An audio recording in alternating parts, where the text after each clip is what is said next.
Morning YouTube, Warbles on a lot here. Sunday the 14th of December, part 2 of The Outsiders, and I'm hoping there's going to be a first dog on the moon. They're trying to do too much, and that's the problem, I think, with the budget. I mean, part of it is the fairness issue, but I actually think they were trying to do too much in one budget. The other thing is, which we've completely missed in terms of an analysis of the political year, and when you'll find Tony Abbott did get a bit of traction, a brief moment, but was the ISIS death cult, the terror story of the year, was a moment where I think that the government, on national security, obviously, a Conservative government often is more popular than the opposition, and I think that that was probably when we saw him at his most politically comfortable, especially he was on secure ground, particularly because he did get the bipartisan support from the Labor Party. And foreign affairs played well for him. Look, I'm going to short front, Mr. Putin. You bet you are. You bet I am. I am going to be saying to Mr. Putin, Australians were murdered. They were murdered by Russian-backed rebels using Russian-supplied equipment. We are very unhappy about this.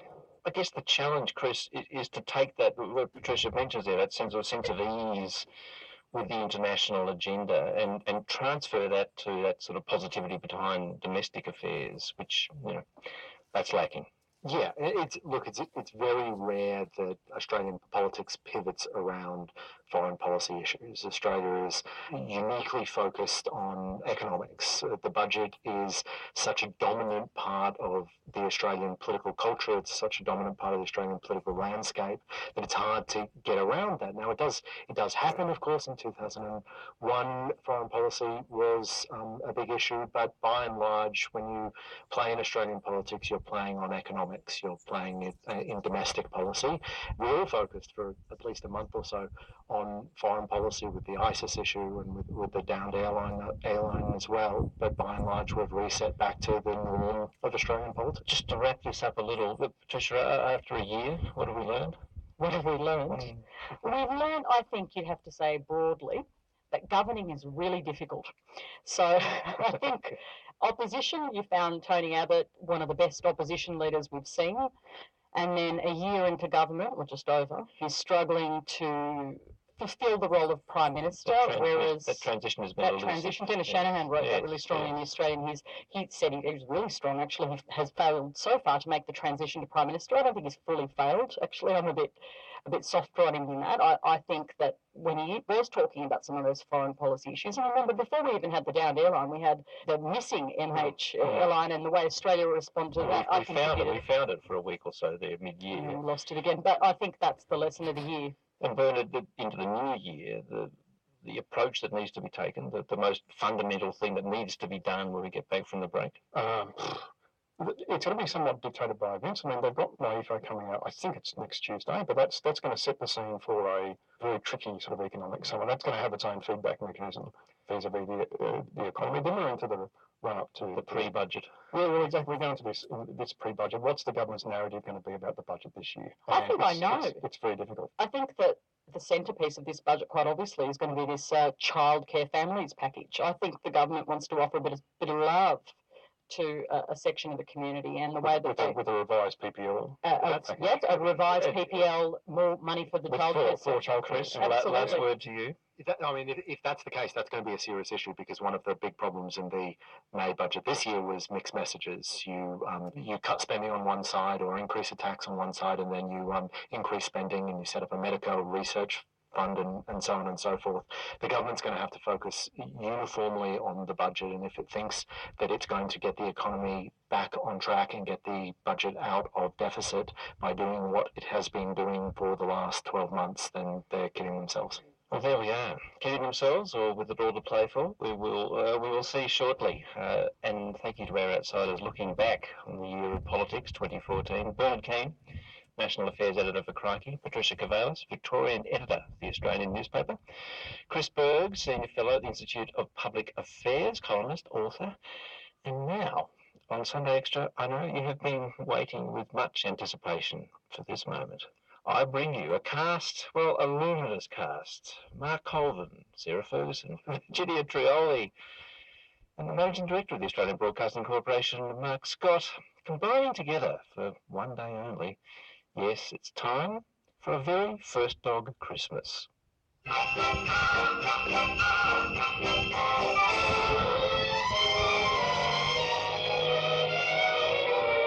Welcome to a very first dog Christmas. I'm Mark Colvin. Our story begins in the humble harbourside manor of Federal Communications Minister Ebenezer Turnbull III.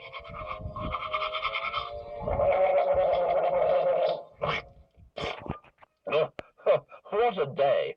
I finally got around to putting up the Christmas decoration. I do love a bit of holly. Well, at least a leaf of it anyway. And the Christmas twig looks very festive in that cat food tin I found in next door's recycling. To think that people actually spend money on that sort of thing. Looners. Ah, well, it's time for bed. I might just lie down on this enormous pile of money and catch up with 7:30 Hobart on iView. Bah, humbug. What is this? Why can't I ever get this broad fire to work? I've got hardly any speed gigs at all. Oh, what in tarnation is that? Ebenezer Turnbull, it is I. Who are you? I'm the ghost of the National Broadband Network. Would you stop making that stupid noise? Yes, sorry. I've come to tell you something very important. Yes? Oh, hang on. Just buffering. You will soon be visited by 3 spirits from the past, present, and future of the ABC. Would you stop making that noise? Yes, all right, hang on, just buffering. These spirits, do they have appointments? Oh, it's gone. Well, I never liked the NBN anyway. Oh, for heaven's sake, what now?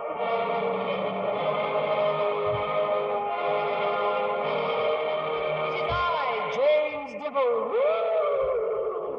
Virginia Drawley. Yeah, all right. Look, I'm filling in for the ghost of ABC Past. She's on maternity backfill family long service sick leave, and I've come to show you the proud history of public broadcasting. You mean the continuous repeats of 2-year-old episodes of QI? No! Remember Bellbird, Adventure Island, GTK, Midsummer Murders Series 27, 7:30 Hobart! Woo!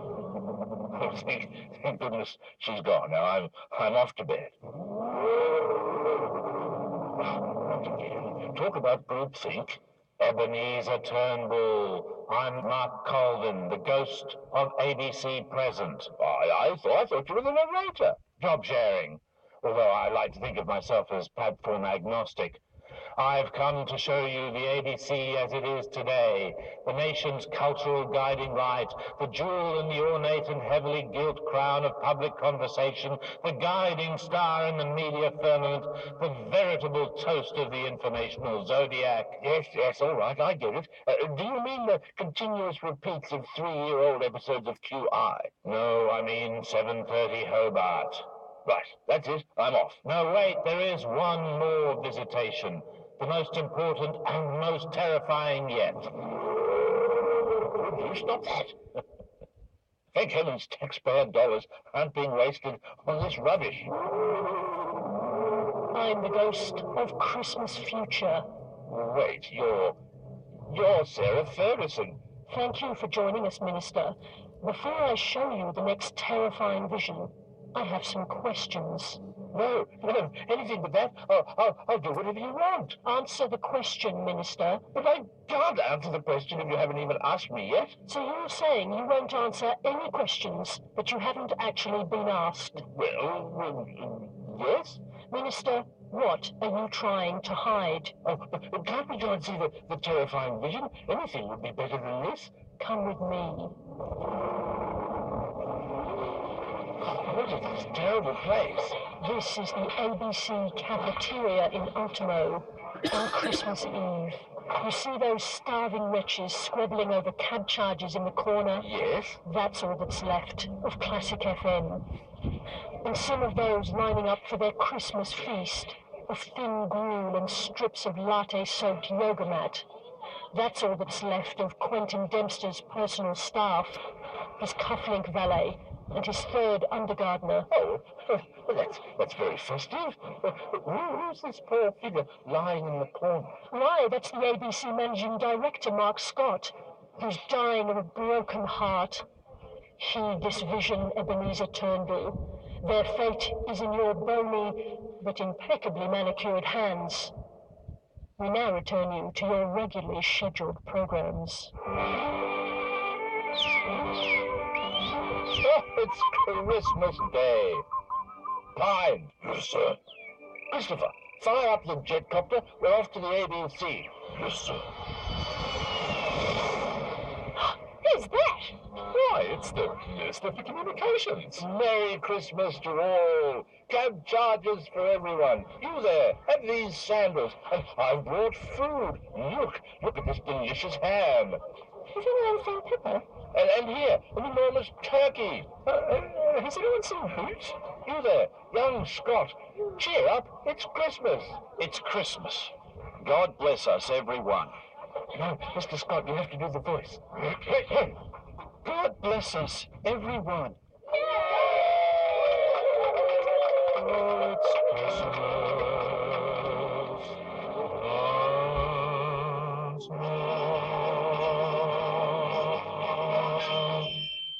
There you go, Panto. And then what more could we do? That is it for our End Sunday Extra today. Now, our last live program for the year. Don't forget, if you've missed anything. There you go. An extra long Outsiders. I didn't hear any left-wing voices on the analysis team. There was the Institute for Public Affairs, and there was a few other right-wing flunkies. Kind of interesting. Kind of interesting. Perhaps it's a reflection on the budget cuts at the ABC that now they can't afford to broadcast the opinions of anybody other than right of middle ground and extreme right wing. It appears that Tony Abbott's government is determined to ram through as much extreme right wing crony capitalist, virtually fascist dictatorship measures as possible before they get thrown out at the next election. They seem to understand that they're not going to get back in, and this is going to be their one big chance. And they don't think that the wealthy classes should ever pay tax for the support of anybody but perhaps their own children going to a high-priced private school. They don't seem to understand that the dole was invented to stop the poor from killing the rich. But I think, in all honesty, the weather gods hate Tony Abbott. He doesn't accept that climate science is science. And he's going to keep burning as much fossil fuel as he possibly can in a desperate attempt to regain the prosperity that was perceived in the 1950s and 60s when our parents did not recognise, they didn't realise that they were actually trashing their grandchildren's world. And it's all very sad, but there doesn't seem to be a whole lot that anybody can do about it other than disengage as far as you can from the big consumer grid and try and overcome the fact that at the moment there are 9 meals for everybody in town on the shelves of the local supermarkets, and everything comes into town on a truck. We've got 21 days worth of fuel in Australia and 9 meals, not 9 days worth of food, 9 meals. There's 3 days of food in the supermarket, 3 weeks worth of fuel for the country. I would say by the time the Labor Party gets control, they will almost not want the responsibility. On that happy note, Merry Christmas. Or to be more precise, Happy Solstice Festival. Here it's the summer solstice. Warbles on a lot to YouTube. Ciao.